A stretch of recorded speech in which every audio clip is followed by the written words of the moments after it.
Purple heart and manglio and all this. It's not so much as the purple heart. We have another excursion to go get purple heart down in the southern part of the country. But it's very Curiosada, totally wanted and great lumber.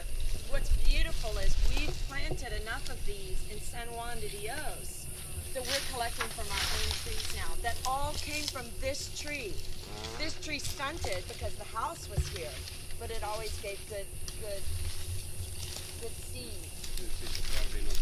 And so the ones we've grown from it are now producing. So the full circle is there. It's up into the ground. So look what it looks like when it's grown. Oh, wow. I mean, it's dead, but in the bag they're so beautiful. They get real fat and then open.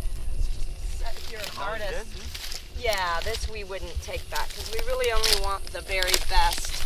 You know, our big tree's only going to be as good as our Why is it dead? Because source. it's like no water? It's just twisted and no water and, you know, it's twisted. We want straight. When you do it in the bag, it's just so straight and perfect, and that's what we want.